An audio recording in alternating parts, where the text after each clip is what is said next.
श्री परमात्मने नमः। जीवन मुक्त पुरुष और संसारी व्यक्ति के मृत्यु होने पर उनकी गति यहाँ से किस प्रकार होता है। मुंडको उपनिषद में आता है कि जैसे पानी से भरा घड़ा जब फूटता है तो उसकी पानी बिखर कर इस मिट्टी में मिल जाता है। उसी काली स्थान पर जब व्याप्त होकर आकाश में मिल जाता है, घड़ा मिट्टी धीरे धीरे मिट्टी में ही मिल ही जाता है। उसकी नाम और उन्हीं के नाम रूप में विलीन हो जाता है।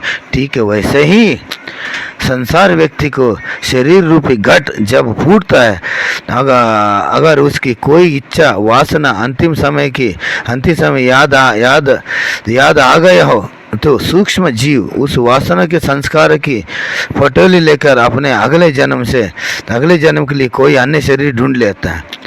हाँ, और मृत्यु शरीर के पंच तत्व माने पृथ्वी, जल, अग्नि, वायु, आकाश अपने अपने तत्वों में विलीन हो जाता है। बस आपके नाम रूप फोटो प्रेम में कुछ ही काल तक रहता है। जीवन मुक्ति की इच्छा वासना तो ज्ञान अग्नि में पहले ही भस्म हो चुका है।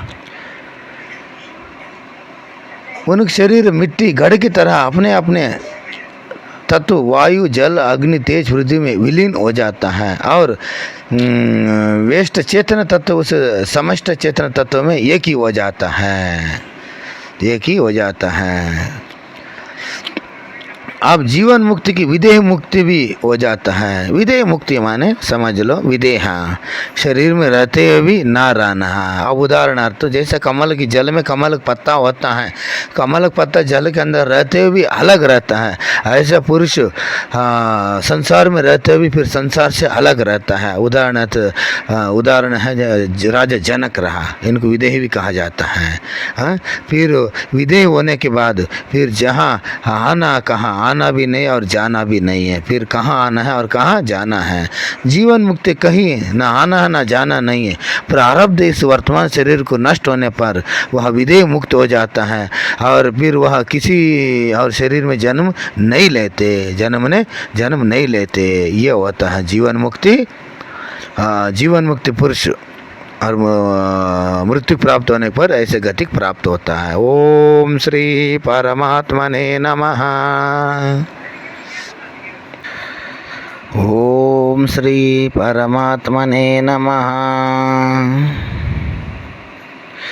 साधन में श्रवण की कितनी महत्व है और ये कब तक करने चाहिए।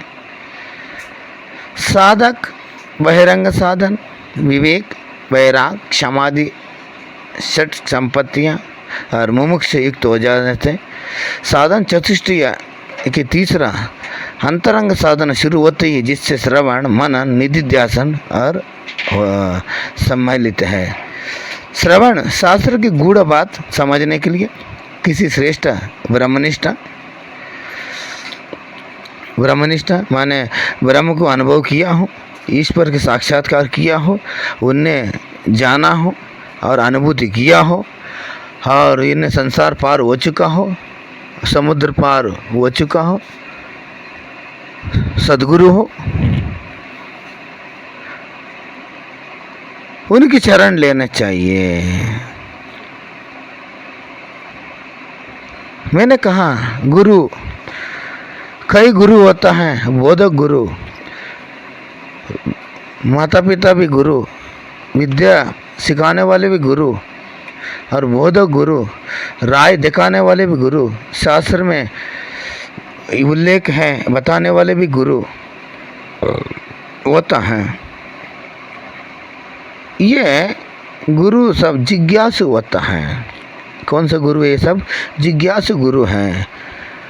और आप मोक्ष चाह रहा हूँ, संसार से विमुक्त होना चाह रहा हूँ, संसार से पार होना चाह रहा हूँ, इन्हीं के लिए आप उस सद्गुरु की शरणागति होना चाहिए। सद्गुरु शरणागति हमने बताया मुक्ति पुरुष है। हाँ, और उन्हीं के अंदर जो वासना है भस्म हो चुका है, उनके अंदर कोई वासना नहीं रहते हैं। वासना भस्म अग्नि में भस्म हुआ रहता है। उन्हीं के शरण में जाना चाहिए। उन्हीं के लिए उन्हीं के शरण में जाने से उनके अंदर कोई आज से लेके पूर्व जन्म से वासना नष्ट हो चुका है। अभी से लेके अभी वर्तमान में जो जी रहा है, अभी से लेके आगे स्वर्ग आदि लोग तक कोई वासना उनके अंदर शेष बचा नहीं रहते हैं। बचा नहीं रहने के कारण उनके पास आप सानिध्य में जाने से आपकी ये सत्य की उपदेश करेगी। आप सत्य की उपदेश करेगी, हे जीव, हाँ तू और तूने समझा जीव और ईश्वर अलग है। हाँ, ये कोई अलग नहीं है, वो एक ही है, वो एक ही है। और तू ये खोज करता भी तू ही है, तुम जिसका खोज रहे वही हो। ऐसे बोध कराएगी, वैसे बोध कराएगी। तुमने क्या कर दिया? कोई शास्त्र में पढ़ा लिखा हो, ब्रह्मनिष्ठा हो। हाँ, ब्रह्मनिष्ठ माने हमेशा एक क्षण के भी ईश्वर से इनकी हट नहीं रहे। हाँ, ईश्वर के ध्यान में ही लगा है, वही ब्रह्मनिष्ठ है। तत्व चिंतन में लगा है, ईश्वर की और स्वयं को जान के अपने में तल्लीन है और अंतरंग में रहता है, गुफा के अंदर ही रहता है। बाहर कभी कोई पुकारता है, मुमुक्ष पुकारता है, तब आता है। कैसा आता है? जैसे कछुआ निर्भीक से चलते रहता है एकांत में। कोई जीव जंतु मनुष्य कोई सामने आता है, तुरंत तो अपने कछुआ अपने हाथ मुंह पाँव पूरा कछुआ को की अंदर कर लेता है। ऐसी है क्या करता है महापुरुष भी, जब कोई विषय रहता है स्वयं ही अपने अंदर भीतर प्रवेश कर लेता है। जब विषय कोई नहीं है और नहीं है, स्वयं ही बाहर कोई याचन करता है, कोई मुमुक्षु होता है याचन करता है, तब वो बाहर आके उनको उपदेश देता है। ऐसे लोग शरण में जाओ। ऐसे शरण में जाने से और उनकी जो भी शब्द कहा, उनने जो भी शास्त्र का भी शब्द कहा, अपने अनुभव को भी कहा, उसके तत्काल आपकी श्रवण करेगी, आपकी बोध के प्राप्त हो जाएगी, आपकी बोध के प्राप्त हो जाएगी। जैसे आपकी बोध होते हुए और आपके जो असंभवन रूपी द्वेष दूर हो जाएगी, असंभवन रूप दूर हो जाएगी। श्रवण भी ऐसे करना है, श्रवण ऐसे करें। एक उदाहरण बता रहा। एक गांव में एक तीर बनाने वाली तीर को धार तेज करते रहता है। उसी समय में उसी राज्य में चोर राजधानी में चोरी करके उन्हीं के सामने से गुजर जाता है। जब पीछे से सिपाही आता है, हे भगत तीर बनाने वाले से कहता है, हे तीर बनाने वाले भगत, इधर दो चोर गए, आपने देखा? ऐसी कहता है। सिपाही से कहता है वो तीर बनाने वाले तीरकार, मैंने नहीं देखा। ऐसे कहता है। हाँ, मैंने नहीं देखा। ऐसे कहता है।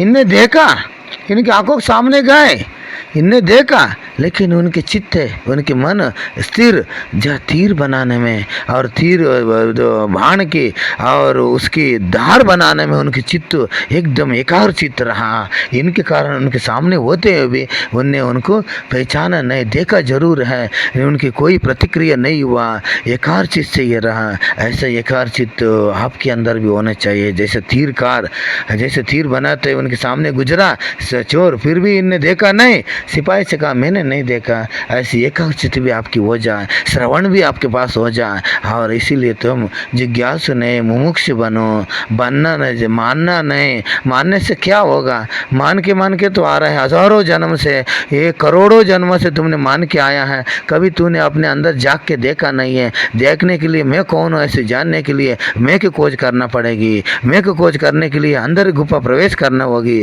अंदर गुफा प्रवेश करने के लिए सदगुरु की सानिध्य करना होगी। जो सदगुरु पार हो चुका है वही तुमको राय दिखाएगी, वही रास्ता दिखाएगी। तुमने सोचा और श्री कृष्ण गीता में ऐसी कहा है, तुमने श्रवण किया है लेकिन तुमने अनुभव किया नहीं है। और बुद्ध ने ऐसी साधन किया, साक्षात्कार किया, तुमने पढ़ा है, तूने साधन नहीं किया, अनुभूति नहीं किया। इनके कारण तुम अभी तक जिज्ञासु बना हुआ है। जिज्ञासु ने मुमुक्षु बनो, होना नहीं, स्वयं होना ही चाहो। जाओ, मैं भी ऐसे बन जाऊं, कोई दुर्लभ नहीं है, मैं भी ऐसे बन जाऊं। ऐसा निर्णय करो, दृढ़ निर्णय करेगी, तेरे लिए ईश्वर कोई दूर नहीं है। तुम परमात्मा पाने के लिए और षट संपत्ति स्वयं ही आ जाता है। तुम्हारे अंदर साधन चतुष्टय तुम्हारे पास हो, हाँ, नित्य नित्य वस्तु विवेक और मुमुक्षता और ये साधन श्रेष्ठ आपके पास हो, दया, क्षमा, तितिक्षा, समाधान, ये स्वयं में आपके अंदर ये विभूतियाँ है,